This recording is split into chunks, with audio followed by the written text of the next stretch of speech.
本节目由高活营养好奶源、地球宝宝超爱喝的美素佳儿冠名播出。本节目由爆梗有实力、深睡来助力的喜临门赞助播出。专注流感18年，累计守护亿万家庭。本节目由东阳光药特约播出。本节目由超丝滑的德芙赞助播出。本节目由31年销量领先、再创耐用新纪录的南孚电池赞助播出。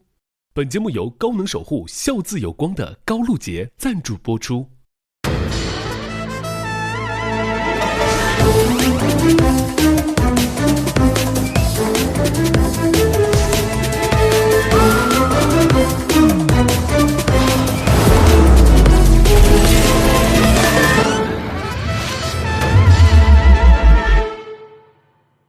本节目由高活营养好奶源、地球宝宝超爱喝的美素佳儿冠名播出。本节目由爆梗有实力、深睡能量满格的喜临门赞助播出。专注流感18年，累计守护亿万家庭。本节目由东阳光药特约播出。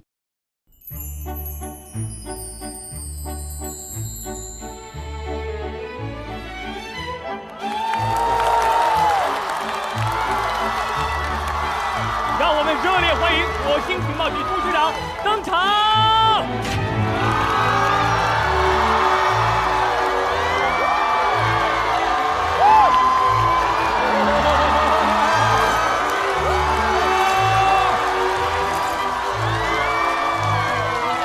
找您嘞！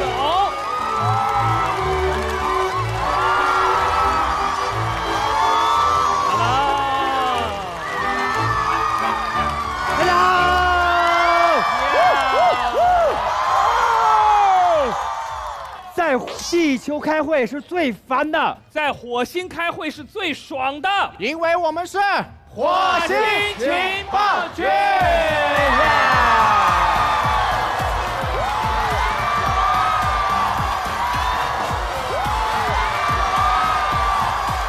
感谢地球的友好单位呢，优酷的大力支持了。哎，火星我们大家又回来了，同学们。本期的会议的规则也会有所改变了，每一位特工都要有一个提案的，要有梗，又要好玩，还要有意义了。观众投票选出我们最后的王牌特工。虽然最终决定王牌特工的呢是观众投票，但是我们3位副局长呢是有一个特殊的方式来表示我们的认可。在提案的过程中，我们如果觉得你们发现的特别好，我们就给你屁股底下塞一个垫子，然后你会就越做越高。哇，表示你越来越棒。如果说的不好，我们是这样的，给这个台阶下，好不好？说垮了怎么办？您给你个台阶下，没事啊，没关系，我们没有关系，对不对？给别人台阶下就可以了，好吧？好吧，哎，可以吧？哎，台阶已经先给王冕摆上了是吗？大家好，我是王冕。我呢是音乐脱口秀和他为数不多的朋友，然后音乐脱口秀和他另外一个朋友在这儿。哎，一共俩人。今年我有个遗憾，就是本来想跟大老师在最后一期脱友的时候同台，但是因为时间就没有撞上，所以我就一路追着大老师从地球来到火星。这边呢是脱口秀和他的朋友们，当然这边也有单口喜剧和他的朋友们。哎，你们是2个平台不能坐一块吗？还是？好的，全员到位了，我宣布火星情报局会议正式开始。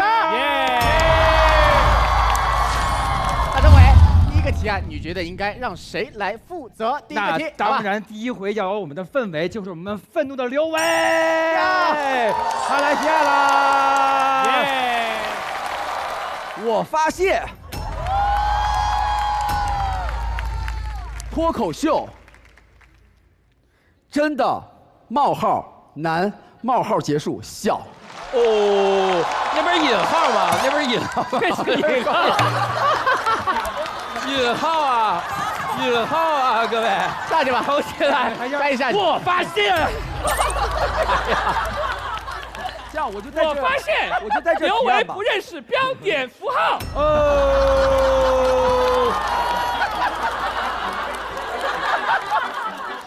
但是我给他个台阶下，下，没问题。我就这样吧，我就放这了哈。好，来，那我再来一次。我发现脱口秀真的很难笑啊！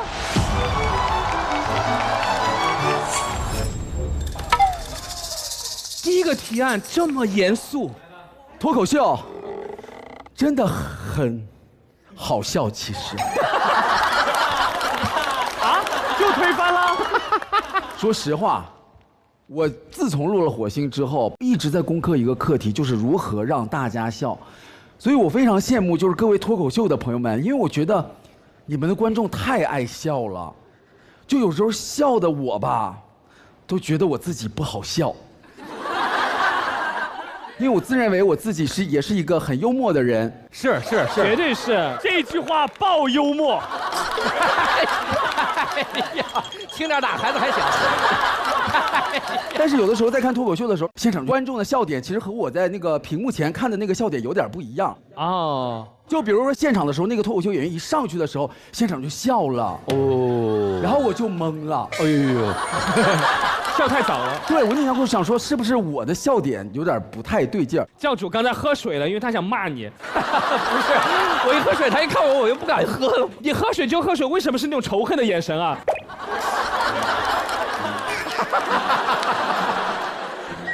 哎，来，真的拼多多啊！哎，对面，哇，合理排水哇，都在喝水。威哥，要不然你展开讲吧，到底是哪一段好不好？哎，给你托底，来，哦，没有，不用，先给你垫这儿。咱们自己人，所以讲完我再收回来。其实我个人觉得冒犯是脱口秀的一个精髓。然后正好我去录那期那个脱口秀的时候，嘉宾老师其中里面有孙越老师。我见到孙越老师那一刻，我真的是整个是对他的一个大尊敬。但是真的上舞台要讲脱口秀那一刻，我知道我必须要冒犯他。于是我在舞台上写了一段那个顺口溜，然后我突然就说到这个顺口溜，我心想说一定笑，然后我就直接在舞台上说。眼睛眯成一条线，笑容一定要灿烂。唱歌你在抖抖肩，一甩头，祝你平安。我模仿完了之后，现场鸦雀无声。这个时候，我突然发现，所有的观众根本就没有人在看我，都在看向谁？孙越老师，因为孙越老师。没有笑啊！我就看那个孙越老师坐在那儿没有笑，突然站起来说：“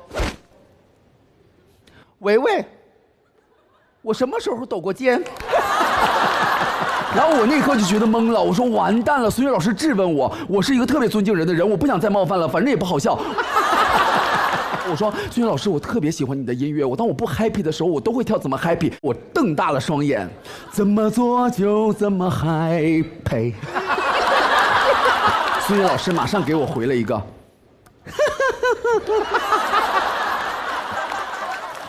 然后当时现场的朋友们就真的笑了，所以我那一刻我就觉得呀，不论你讲脱口秀还是在火星，其实你表现的怎么样只占50%，另外50%是在场的你们的每一位的笑脸。好了，我的抛砖引玉结束了，这个收拾一下啊，收走吧。好，掌声！但是我发现来看脱口秀的观众，是不是他也是对脱口秀有一个自己的节奏评判？比如说讲这段的时候，观众会等你那个底，他把那个笑是不是会留到那个时候？有时候我们会在笑点停顿，然后等观众笑，基本都能等到，对不对？等不到也蛮尴尬的。等不到愣等，等不到就死等。哎呦我天！所以待会儿如果我停顿的话。待会儿我就瞄着他，我自己下来2下。但是我跟你讲，你在我们这边停顿是件很恐怖的事情啊，因为3张臭嘴都在这里啊，是有挑战性的。没事，我们这边教主根本不怕，是不是？哎，停顿是可以的，停顿是可以的，停顿是可以的。但我这边是单口喜剧，我不是脱口秀，谢谢大家。谢谢。我们是漫才，无所谓，我们不是脱口秀。音乐脱口秀也不太在乎，其实。谢谢大家。哎呀，好了，第一个提案我们就正式的开始了。什么？刘维刚刚那个是很不正式的一个，是吧？他是要给大家打个样子，抛砖引玉，对不对？抛砖引玉一下吧。接下来我们来感受一下玉，好不好？下面这位特工啊，跟我的关系非常的一般，不一般。然后呢，我们的关系呢？关系户。哎，我看一眼是谁啊？等一下。大哥，你好，自我介绍一下，我叫王你呀，嗨，那我就不用看词儿了。那这个人就是我心目中的气氛大王王冕。我发现朋友的过度热情会让人尴尬。因为其实我生活中是那种比较内向的，因为我跟彩亮姐也认识很久了，但我俩就不太会那种比较主动发微信。然后我跟大老师其实也不会，但是迪哥这种呢，就会主动问我在不在上海啊，出去玩什么剧本杀什么之类的。但我就非常需要这种热情跟主动的朋友，要不然友谊就很难维系下去。但有的时候，朋友的过度热情真的会让我有点手足无措，想逃跑。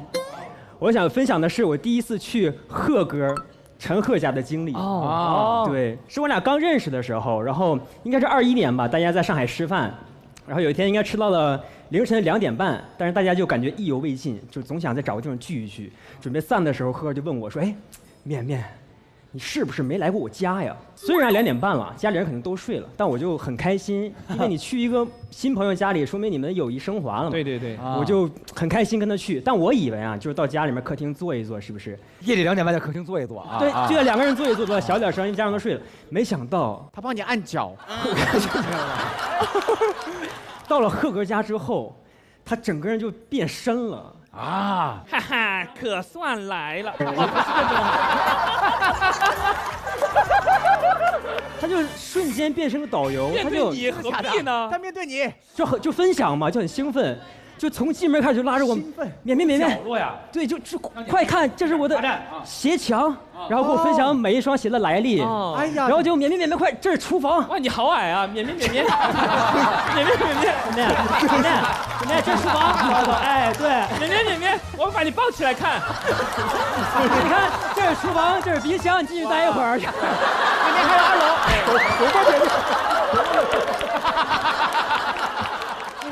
甚至就是他会把我拉到他家的狗窝，然后绵晚上睡这里，然后只有2只狗。今天你住这儿。王冕来了，王冕来了，还叫狗？为什么呀？因为你的朋友非常亢奋嘛。那你当时也得很亢奋啊，反应很亢奋啊！我说你好，我说今天我睡这儿了，咱们仨。但我觉得到这儿可能还好，最过分的已经3点多了，全家人都睡了。天哪！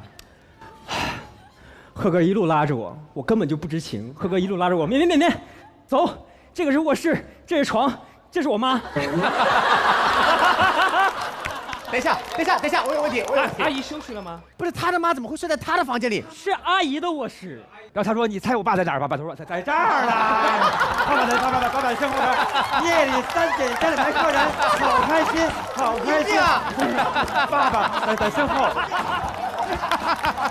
老八，你要去哪里呀？俩人开始追，然后演咱俩那一段。对。我以为是个空的卧室，以为只想分享一下，他就拉着我进去，我也不知情嘛，因为我觉得怎么可能拉进去一个有人的卧室嘛？对啊，拉进绵绵，这是床上这是我妈，哎呀，真事儿，还要阿姨给你回应，我们可以离开阿姨的房间了，来，我当时2秒就逃跑了。然后我就说咱不能再逛了，我就说咱们在客厅坐一会儿吧。还逛呢？然后赫哥就可能就觉得一个人照顾不好我，还照顾不好。然后他有个好邻居，也是我们的共同好友，真哥。他凌晨3点半给真哥打电话，让真哥过来一起招待我，然后我就陪着他们俩，在他们家的客厅困得不行，聊到凌晨4点半。我以为故事到这就结束了。真哥爸妈也来了，对，他说的是我妈，对，在隔壁卧室。4点半我实在受不了了，我说我实在太困了，我说哥哥们我要回去了。他说绵绵你要走啊，其实我们2家离得非常近，既然你已经来了，就别走了。他拉着我一路小跑，绵绵，这是客厅，这是卧室，这是厨房。又带我走了一遍，然后最夸张的是，我陪他到6点吧，我就要走，然后他就放我走的前提是，第2天必须去他家再做一遍课，因为他觉得你今天来我家待的时间太短了，他就说第2天我有个家宴，我第2天出席他们那个家宴，然后这是我第一次在一个人家看到家里的阿姨哦，做饭跟保洁的阿姨哦，是妆发齐全哦，盛装出席迎接你，盘着头发，穿着旗袍，然后非常端庄。我戴个帽子，就穿个卫衣。我说我今天服务哪位阿姨，我就感觉没给谁做饭。哇！他最大的待客之道是他喜欢留宿别人，留宿，就他认为你在我家住，睡在我家才是我跟你友谊表达的最好的方式。就是我就感觉到了后半程，所有人都走了嘛，然后就非常诡异，在他客厅，就真哥拉着我，我说真哥我要回家了，真哥别。留下，没事儿，我能照顾你。真哥还是综艺家呀，留下来。我每次啊，基本上跟你一样的，就是我已经住他非常近了，我住他真的非常近了，他还让我留宿在他家。真的吗？就是他们有的时候所有人喝完酒，等我醒过来的时候，因为我是一个最容易醉又最容易醒的人，就听说过，可以这样，听说过，这是我的无限复活嘛，无限复活。特异功能就是，但是我每次醒来的时候，基本上跟他们喝酒的时候，我都一个人躺在他家，你说奇不奇怪？其实就是这么个短故事吧。但其实我很感谢有这种就是比较热情的朋友，因为如果没有这些他们主动的朋友，我也很难打开自己。我有一个这样的故事，有一次戚薇嘛，他做那个音乐嘛，他让我去帮他监棚，我就去了。那我觉得监棚很简单，北京这么多棚，哪里不能去？录音棚。结果哗开车开的特别远，他给我个地址，然后我想，哎，怎么这个棚要到这么远吗？就郊区嘛要到，哎，有必要到这么远的地方录音吗？一进去，而且发现是他家。哦，没想到我一到车库一下来，他盛装出席。全妆，就这样，都化好了，裙子都已经弄好，在那，薛来了，我觉得很奇怪，想，就是有必要吗？就咱们这么熟了，你为什么还化个妆啊？然后咔迎上去，迎我到楼上，正好啪我一推门，一进去以后，发现她老公李承铉全妆，而且平时他们叫我都会叫老薛嘛。他们一到这个房间进去以后，他们薛老师你来了，为什么带着调啊？我们今天录音，我今天录的。他中文现在没这么差。不，还是差的。说我们这里就一个房间，你就这个录音就好了。你坐在这边，我进去拍一门，哇塞，整面墙全是摄像头，有机器，就他们要录像，你懂吗？他们要录我，那你通知我一下的，他也不告诉我跟狗一样来的。然后最好笑的是什么对吧？咱们就在那么录嘛，他们就在车上的嘛，然后就他女儿也进来了。全妆。妈妈，我可以先去睡觉了吗？小儿子2岁多，在那扑粉。他们家没人卸妆是吧？全是妆。就是朋友的过度热情，有的时候会让你确实觉得有点不自在。有一次五一节的时候，我去我们一个四川宜宾的朋友家里玩，我当时去那儿想的就是去随便吃个小摊子，吃个宜宾燃面就好了嘛。我就给我朋友说，你找一家宜宾燃面，我们吃一吃就 OK 了。他说不用，我妈妈已经安排好了，今天带你去吃宜宾宴。人家订都订了，盛情难却，我还是去吧。但是我其实找餐厅喜欢自己查嘛，我说我查一下那个宜宾宴的特色菜是什么，一查战斧牛排，我专门跑到宜宾燃面的故里，我吃战斧牛排。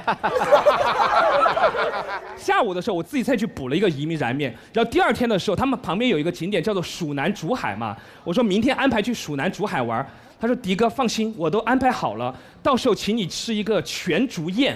哦，我说哇全竹宴。结果五一节特别堵车，本来是10点钟出门，到了以后已经下午2点了。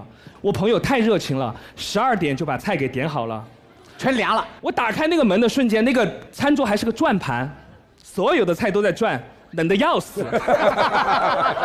我那个朋友就有点尴尬了，迪哥，这个菜是热的，迪哥。没有必要吗？真的，这个回锅肉还是热的，这个水煮肉片还是热的，迪哥。我觉得你这个朋友应该给你个圈，来，迪哥来套圈，套着哪个是哪个。然后我想说，人家都点了一桌子菜，我们就吃嘛。刚坐下哦，进来一个女的，拿着手机。比如说王冕是我啊，宝宝们，没错，今天是全竹宴哈，全竹宴。这个是竹笋蛋，这个是竹笋炒肉。懵了，我真的懵了，我说什么情况？然后我也不好意思说话，然后我一个朋友就说，哎，不好意思，我们这儿就是私人聚会，这是什么情况？那个女的还有理了，嘘，我在直播。她说她在直播，莫名其妙。所以我后来问我朋友这是什么情况，我朋友在说，哦，因为这家餐厅不好订，我联系了他的老板。哦，我都快疯了。直播一出去以后，老板进来了。你好，你是样迪吗？你是样迪吗？这是我们的全竹宴。总而言之，就是有的时候想跟朋友的私下聚会，但是导的就是那种很不自在，很难受。但是我还是谢谢我这个朋友，有机会大家去蜀南竹海吃一下全竹宴，还是很好的。但是记得化妆，因为会有直播。你们身边有遇到那种吗？过于热情的朋友？我这个印象爆深刻，真的。高中那会儿，当时是可能16岁生日，然后那会儿呢，当时我寻思我说我要请班上的很多同学好朋友嘛，大家一起就是在那种轰趴馆嗨一下。然后当时有2层楼，我是包了第2层楼嘛，我就害怕朋友找不着，地方有点偏，我就在楼下挨个接朋友嘛。然后中间就出现了一个情况，就是因为我一直在接我的朋友们。但是我不敢确定我朋友们有没有叫朋友来。但是如果叫了朋友我不认识，他们就过来说，哎，你是的哦，我说哎，楼上，我说在楼上，领位员，叫了10个朋友。上楼发现有20多个人，但是没有人发现奇怪，因为他们可能以为这是我的朋友，他们不认识；我以为是他们的朋友，我们不认识。那些陌生人没有自己的事吗？真的在那嗨啊！主要是我旁边我看到有那种40岁的大哥哦，40岁的大哥，你这种是顶级帅哥级别的。我说我一个16岁的中学生，我的朋友的朋友是一个40岁的那种大哥，监护人，然后当时那种感觉就巨尴尬。其实有的时候朋友的过度认亲，反而让你真的会觉得特别不自在啊。是的。哎，我想说一下，咱们没给我垫子的。哎呀，垫子这事儿忘了，是不是？但是也可以补给一下对，因为这个垫子是用来托底的，我觉得都讲得不错，不用托。可以，来薛之托，不是薛之托，你是不是想说薛之谦说？哎，来您说啊。我觉得王冕我给你一个，因为你刚刚在说的时候啊，你的节奏特别好，然后呢，我们中间也插得进去。好，谢谢真哥。哎呦，这个，哇，哎，是不是高一点舒服一点？高处不胜寒，哎，王冕。我觉得刚才咱俩合作这么多年了，你再来一个，哎，重复的了哥，别，再来一个，还上得去吗？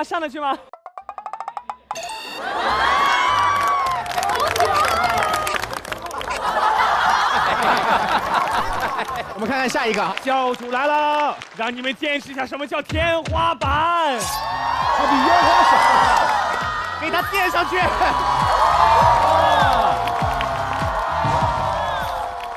别再说了，真坏这孩子，捧杀啊，太难了。我发现有一些问题可以不用正面回答。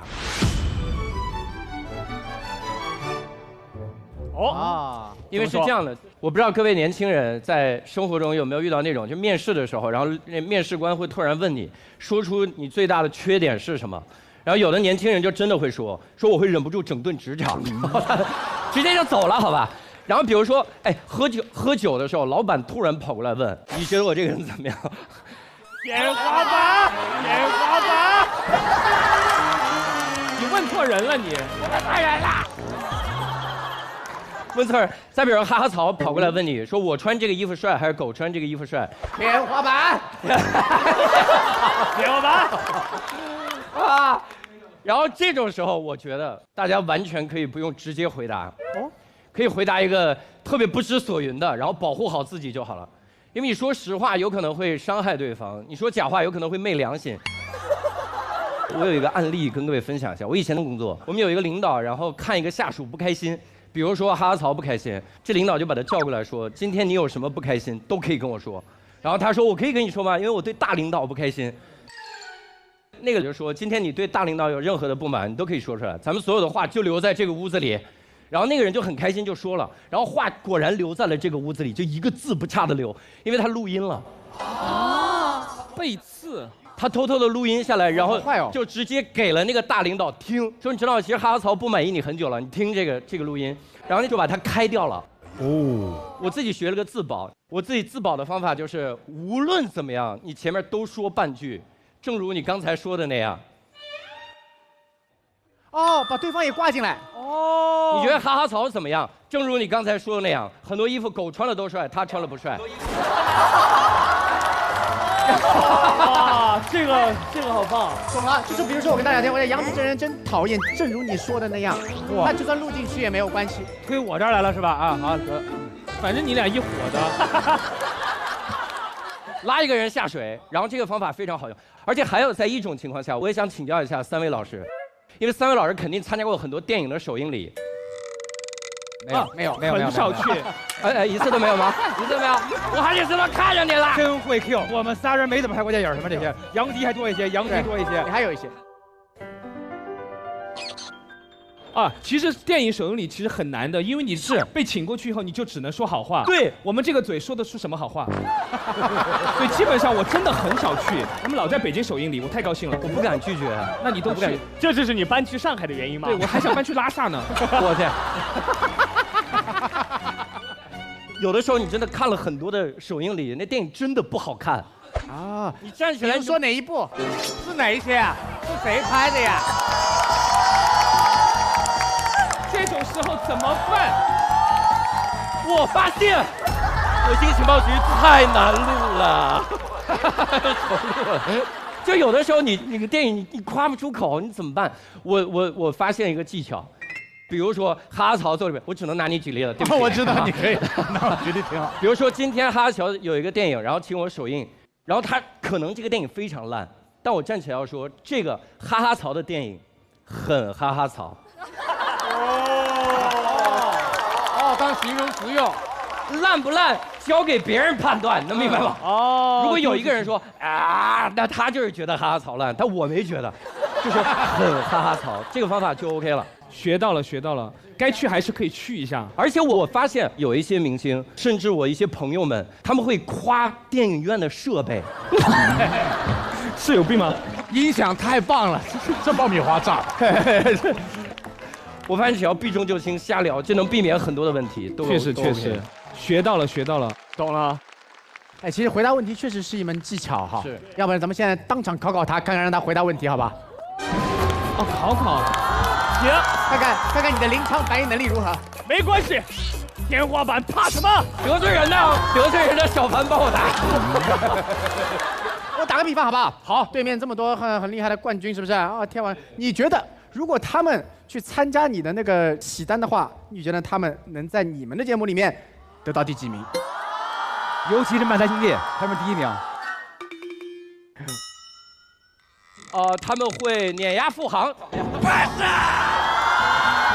又不得罪我，跟我又没关系，对吧？尴尬的是他们。这段剪掉，不要。哎，其实可以。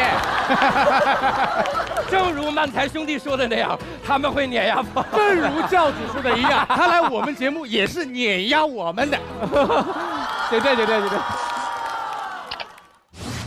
他们会碾压富航。正如教主说的一样。哎，那我有个问题，来，请问你来。就是因为我跟教主是前2个礼拜认识的，就是我其实蛮好奇的问题，就是你来这个节目一期多少钱？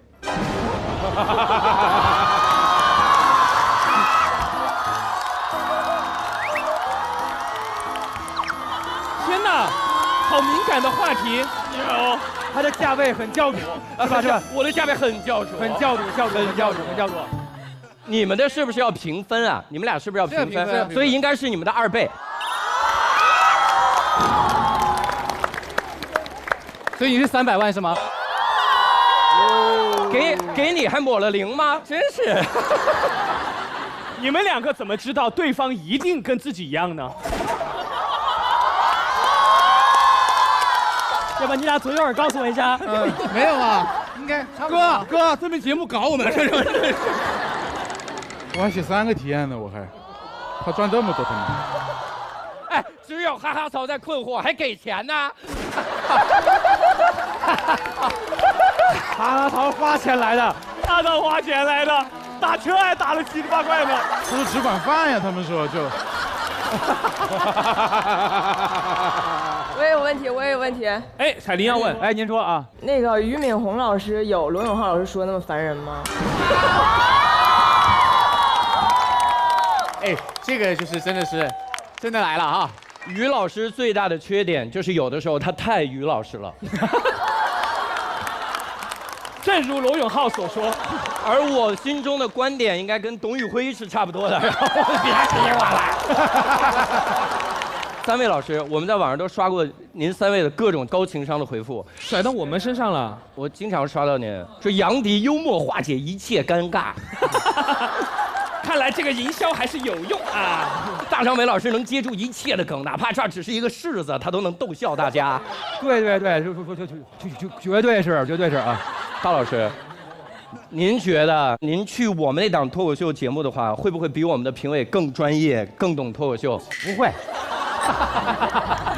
你这一个就是完全是一个真实回答，因为我是一忠实观众啊，我爱脱口秀，我去哪儿都是我的家，好吗？就是这样啊，是。还得是大老师。评委到底是评委，完美。那我问冠军吧，王冕老师，你也是冠军，漫才兄弟也是冠军，你觉得2届冠军哪个更有含金量啊？哎呦喂，直接说第一届，直接说第一。我们彼此都有搭档，我的搭档是小吉嘛，对不对？我觉得小吉是冠军，因为小吉起码不会说话。哎，这跟夸座位有什么区别？对呀，这边从你那学过来的嘛。太好了，夸绕过去了吗？太棒了。对呀，绕过去了，哇。我想问杨迪老师，您录过那么多节目，哪档节目最烂？节目名字是啥呀？哇，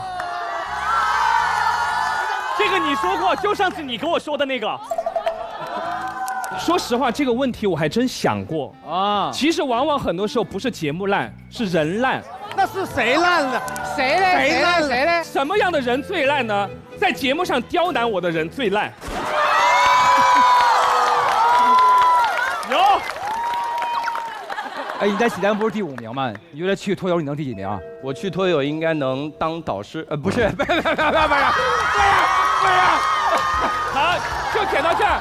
啊，因为我发现那边的导师都是真心喜欢脱口秀的，我们这边也是，走哪都是家，走哪都是家啊！刚刚那个我信了，你就是这么想的。好，那么就是说，对他彩排的时候就这么说的。谁说的？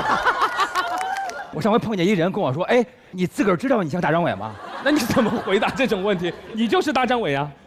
我就是不知道怎么回答对，然后就这种问题，你之前有过什么特别刁难你的问题吗？没有哎，还好没有过，都迎刃而解了。还好，都还行哈。其实就是这样，但其实有的时候刁难的问题，反正咱们如果能好好把它化解掉，也还挺好的。最怕的那种就是出去以后，有的时候他们采访我，我希望他们来点刁难的问题，我可以高情商化解。结果他们问的是，请问如果你有一盏阿拉丁神灯，你想许什么用？好无聊啊！我希望这个问题消失。有人向你提问，我们当然很想正面回答他，但是很怕我们的所谓的正面回答变成别人背刺我们的手段，所以希望大家在日常生活中交流起来，我们都少一些手段，多一些真诚，好不好？好的，真诚最重要啦 ，yes。那咱们就可以下面一个人提案了，对不对？下面就是我最喜欢、最让我笑炸的，就是我们毛导。哎呦，老师，我发现地球人经常平地捅高楼。捅娄子其实就是闯祸，就是新人到一个新的地方会努力的展现自己，但是越展现自己，其实环境不熟悉，他就越容易闯很多祸。没错，闯祸这个其实跟体格有关，体格小的闯的祸就小。我这个体格，对我确实经常闯祸。我原来是大连自来水公司的，我原来刚到我们公司大约就是2周左右吧。我们公司组织一个篮球比赛，然后我就报名参加，因为我们第一场跟那个对面的总公司打，当时我们那个分公司的经理特别注重的跟我讲，总公司他说有个副总也去打，说让我那个就是放水，这个我说这个我懂，都是社会人。自来水公司放水，多让他水啊对，放水，我就上去我就哎呀传球传错了，传给他好几次，我就哎呀真是个大笨蛋，我这个。哎呀，糟糕！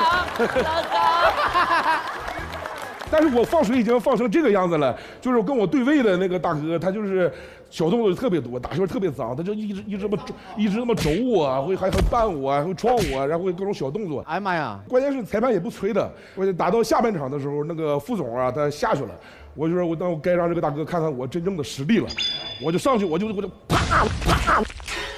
刚那下是篮球吗？擒拿。我上去各种活，我就又领他肋巴扇，领他那边鼓，裁判吹我犯规吹了好几次，我都不管，照样干他。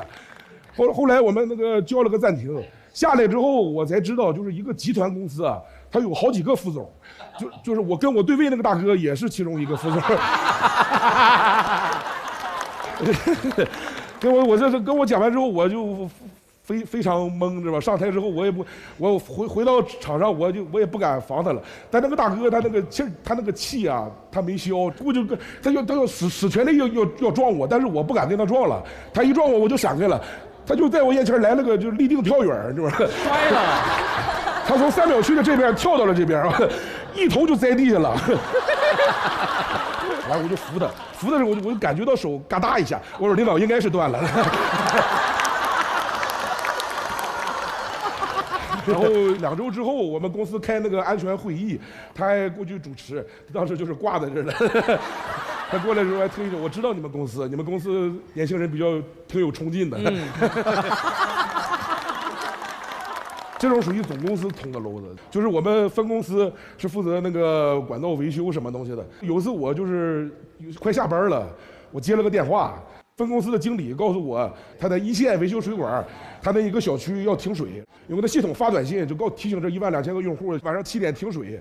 我师傅就带我用过一次，我没怎么学会，点了几下也没点明白，我就把这12000条短信啊就发到经理手机上了。我天啊！哇！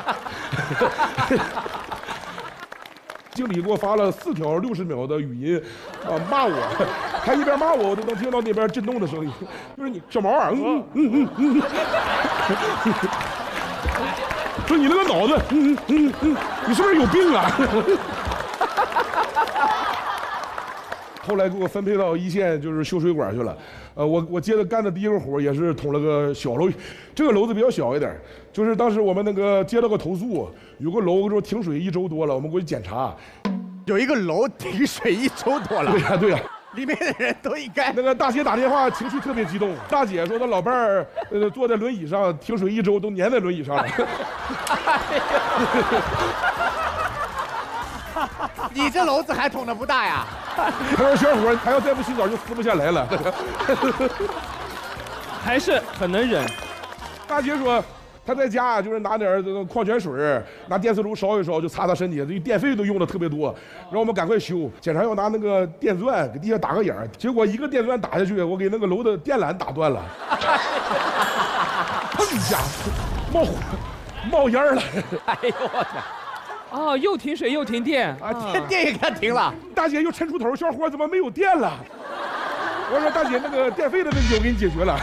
你也不差了，哎，不差个煤气了，等。一起打掉算了嘛！你把这个楼的承重墙也打了，咚。其实我捅这些篓子都算是小篓子，真的小吗？这算小篓子。哎，谁给我家停1个月水，再给我电停了10块，他们小篓子。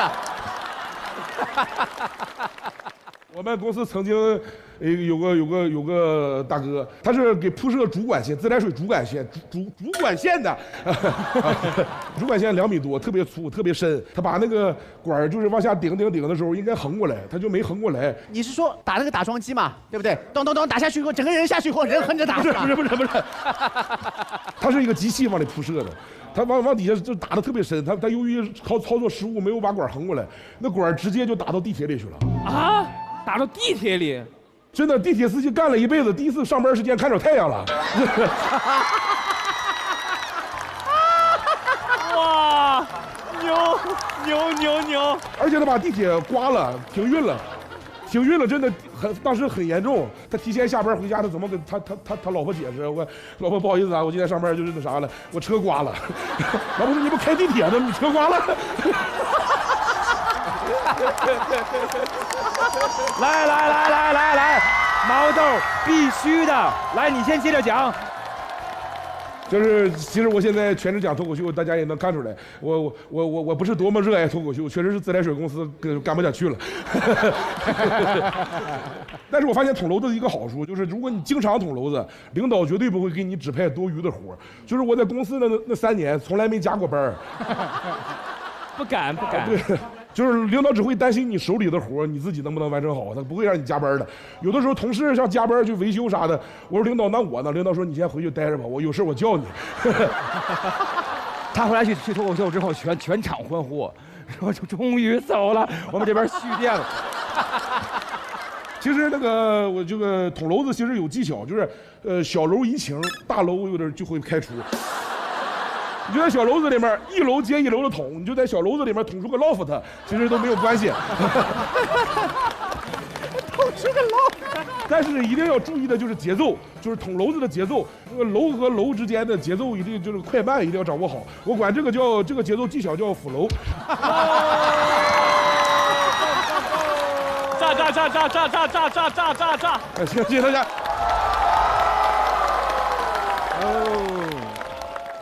他讲的还真有道理，捅娄子，你天天捅导演就那不导演了，就那个领导就会很讨厌你。但你捅一些很可爱的娄子，时不时捅，大家就觉得无伤大雅的捅个娄子也还行哈。其实我也有一些捅娄子的事情，肯定没有把地铁捅穿那么夸张，但是小娄子还是捅过一些。比如有一次有一个艺人叫徐浩嘛，他在他的直播间直播，那天他跟我一个化妆间，我说既然在直播，我也跟他一起直播互动呗。然后我就在他直播间在那儿聊天。然后那阵子支付宝不是有一个活动嘛，集五福，相信大家都参加过吧？里面有个敬业福特别难拿。哦，对，我知道。我就当时集五福就差个敬业福，我就在他直播间开玩笑，我说你们谁有敬业福啊？把敬业福给我呀！我的支付宝账号是不，我就说了。说完以后，你知道发生什么事了吗？突然之间，从那一刻开始，我的支付宝一直有人给我打钱。我的支付宝账号是，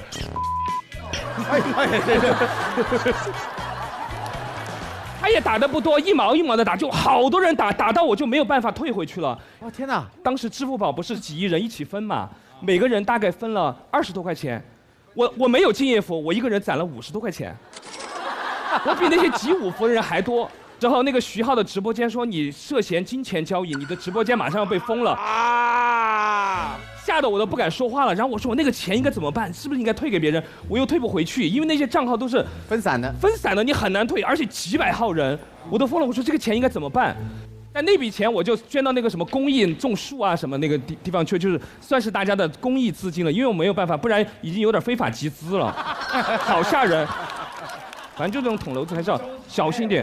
哇，你招财，哇，你好厉害啊！不敢乱招，招财杨迪。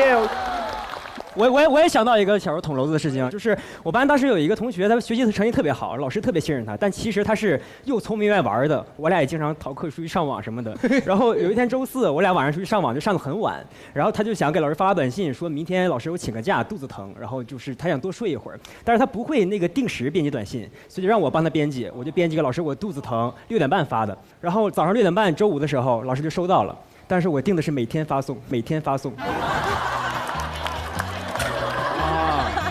周6的时候，老师又收到一条，老师说没事儿，我也没去。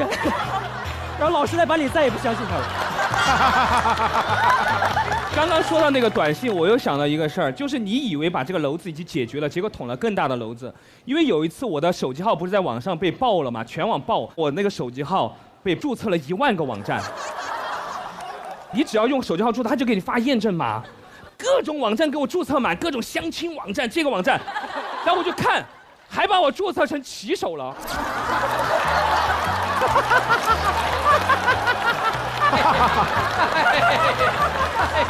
我如果把这个验证码发回去，我就直接接单，我就可以直接去送餐了。我都没办法，我那阵子都不敢开机，或者只能飞行模式。一打开，这个工作那个工作，到处给我注册一堆，好忙哦。来，下一个提案呢，是我们这一季这个脱口秀的冠军。哦呦，厉害了！中的其中一个，谭湘文。我来了！我发现，人越年轻，嘴越硬。这个发现是我对年轻人的忠告，跟我的亲身经历有关。真的吗？啊，我小时候特别喜欢看动画片。动画片就想买里面那种同人类型的玩具嘛，然后就找父母要钱，然后父母不给，然后就使用一些畸形的手段。畸形的手段？偷家里的钱？对，当时就是玩具就越买越贵，我也越拿越多嘛。哦，你这样拿他们都没发现的？啊，我妈先发现的啊，她跟我爸说：“老谭，你是不是拿家里钱了？”哦，先骂你爸。我爸我不知道，我爸特懵，我没拿家里钱，家里什么时候有过钱？哦，私房保险哦。然后他们俩就怀疑是我拿的。哇塞！然后在上完课放学啊，我班主任找我，你爸爸妈妈过来接你了。我说初中了还接我啊？又给我买了旺仔牛奶呢啊！我说怎么事？我还装着那清纯初中生，爸爸妈妈你们来找我干什么呀？然后我妈妈啪啪啪啪一个耳光。家里的钱是不是你拿的？是当着所有人的面，操场上面。我的天哪！打完我以后，是不是你拿的？是我拿的。好，今天还算给你面子的，回来再说。我说这个算给面子了，这个一件，今天还算给你面子。哇，全校的人给我给了一耳光，然后他们就走了。我下午还有课嘛，下午上课特别煎熬，整个就魂不守舍，害怕了。我不知道后面不给面子是什么样子的，会面临什么？然后放学的时候，我打上了我人生自以为的最后一辆的士。我5点多钟就到家了，然后我爸爸妈妈站在马路中央。你们家住马路中央？不是，他们在那等我啊，家门口的马路口等你。对，他说你跪呢。哇哦，跪在马路中央。然后我把衣服都脱光了。脱光了呀？对，我爸爸打我啊，拿皮带抽我。这旁边还有那种卖臭豆腐的小贩了，哇，打得好厉害！对，那个臭豆腐香吗？这是重点吗？这？我就跪在那嘛。当时我就想着我不能丢脸，你都这样没有必要了，你可以丢脸了。我就说我忍着嘛，我就把脸捂着，哎呦，就是没丢脸，然后就不出声，打我一啪，绷着啊，绷着。然后这时候最讨厌的是什么？旁人给那种情绪价值，知道吧？哇哦，老谭家里面真是铁骨铮铮的汉子哎，他一句话把2个男人架住了，知道吗？我在那个死绷，我爸爸在那金蛇狂舞，知道吧？金蛇狂舞，我就说哇，不行，扛不住了，快来个大妈给我拦回去！我就猛叫，所以说年轻人不能嘴硬。就是哎呦，这个打法怎么会在马路上就这么当着所有的众人面，一点都不给你面？你爸爸妈妈就这么打你的？确实拿了蛮多了，是。为什么在马路上打？家已经被偷空了，没有家了。这条皮带是爸爸唯一的。但是这个确实不提倡。其实我觉得子不教父之过确实是对的。有些时候小孩做错大事的时候，你可以打2下。而且我跟你讲，你不能打的时间太久，你就这么精神狂舞这么打受不了小孩，对吧？对，你不能金蛇狂舞嘛，你不能这么打嘛。我们打个比方，比如说你站那个十字路口，我们分开打，比如说红灯的时候不打，绿灯的时候打。凭什么？绿灯了2个人迎面而来，打个招呼就开始打，然后要你几秒回去，啊，是不是？啊，给他缓和的时间。咱们就是说。我觉得这个你要是这个打法，其实可以带小朋友去酒店。为什么？还有旋转门，然后他每回推过来是一推过来，你从那边打他的旋转门的，有多喜欢玩游戏？旋转门打。经过这一次这个大街上的这个金蛇狂舞啊，就再也不嘴硬了啊。父母说啥是啥，但是我自己也有错在先嘛，不应该拿家里的钱。对啊，主动承认错误，我爸爸也再也没有用这种棍棒教育来教育过我了。其实每一代人都有每一代人的教育理念哈，现在很多父母的教育理念呢，也是一直在更新和进步。刚刚薛副局长也说了嘛，子不教父之过，家长肯定要给孩子正确的一些引导的责任，但是要用正确的引导方法，其实更重要的。对，不然的话就会适得其反啊。浩伦也有一个嘴硬的故事，是不是啊？我记得我那时候是上网，有一次是忘带身份证了。然后那个网管也好说话，他是新来的，他说要不这样，我给你临时找一个，就这个先上了。我当时也没想那么多，我就进去玩了。我也没仔细看，那个身份证并不是一个普通成年人的身份证，它是一个逃犯的身份证。啊！我好期待这个故事。对，然后我当时不知道嘛，网管也不知道，他反正说啊，你上吧。然后我也上机了，玩了没多久，我发现有一帮特警过来了。玩这么大？我不知道啊，我当时没有想那么多，我想的是，我觉得就是抓上网的。我当时也不知道上网干嘛要带枪，我当时想的还蛮天真，我说那这个人应该上了蛮久，应该要回去了。上的再久也不会派特警来的吧？真的，反正当时他就是在后面看着我，我当时知道他在后面，我假装不知道，因为我以为他是过来查上网的，因为我们对这个查上网的有个自己的应对方式，就是你要把他年龄要背死。哦，然后家庭住址也要背熟。他一拍我，我假装我在打游戏，打的正好，我一看，干什么了？这是，我还很拽啊。因为你要够不耐烦，别人才会觉得这不是你干的事情。他一眼就看出来我不是那个逃犯了，他直接说这是谁帮你上的机？我真的嘴硬，我说我以为是抓上网的，我不能承认嘛。谁？我自己的身份证谁用上我自己的麻烦。我还在上。我在问里面是谁帮你上的机子？你确定是你上的不？我说是的，我36属猪啊，我家住哪里？他都没问我。太牛了，哥们儿！他已经有点不耐烦了，我感受到了。你确定这个是你上的机啊？这个身份证是你自己的？我说是的，你要干嘛？你要干什么了？然后他就说好了，你晓得你刚才杀了2个人吧？我说啊。嘴更硬应该说只发现了2个嘛，然后上下打量。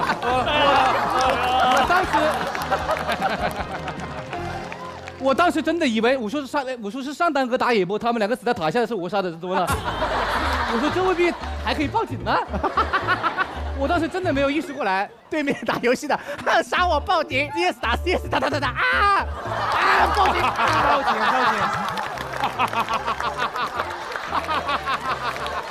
我当时是知道了这个完整的事情以后，警察叔叔严厉的批评了我，教育了我，然后我也是知道了这个事情的严重性，我也吓得要死。在这里还是提醒一下，就是在没有身份证之前，不要去网吧。然后因为这个行为是不对的，然后也要提醒一下有些网吧那些不该挣的钱就不要去挣，因为后面我再去看的时候，这个网吧已经被勒令整改了，关门了。对，处理。好，天网恢恢，疏而不漏哈，所以这种行为不能再有了啊。是。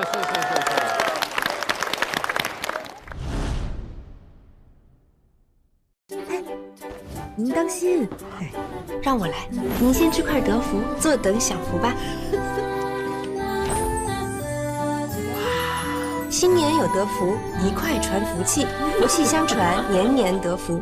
本节目由高活营养好奶源地球宝宝超爱喝的美素佳儿冠名播出。本节目由爆梗有实力、深睡能量满格的喜临门赞助播出。专注流感18年，累计守护亿万家庭。本节目由东阳光药特约播出。本节目由超丝滑的德芙赞助播出。本节目由高能守护笑字有光的高露洁赞助播出。中场休息。下面你们要踩的是脱古典主义是天花板 ，sketch 文本创作奇才，那个单场纪录保持者，喜剧之王第5名，教主刘洋。托友们，哈哈。人嘛，要有点娱乐精神啊，都让大家 Q 一 Q。要不是我们那边前4都很忙，我怎么会轮到我呢？我觉得火星最有意思的部分还是这些副局长打岔的部分。虽然他们有时候不打岔的话，那个故事本身可能会更好笑。没有了，就是他们一直在往里逆缝，就是增光添彩，然后那些支出去的、发散出去的东西，确实是火星的一个特点跟特色。我今天真心的觉得3位局长太厉害了。就是他们是如何那么快的想到梗，而且那么好笑，迅速能把场子弄炸，而且他们几乎不失手，因为很少有说我接了一句梗没有的，大家就愣住了，没有，基本上就是能一层一层往上翻，特别的炸，我觉得这太厉害了，这个真的是佩服，就不得不佩服。姐，我刚才去偷听了一下别人的我发现，我现在就发现我根本就接不住别人的我发现，我太平庸了，我那个。哎呀，这还不简单，我还有好几个很炸的，我发现，我本来想后边自己用了，我先送你一个。我发现，高露洁抗牙结石牙膏，它可是有专利竞购配方，能3倍抑制牙结石再生，宅家随时能享受高效洁牙体验，笑容有魅力，笑点更密集。等会儿提案超有戏，送你了。谢谢啊。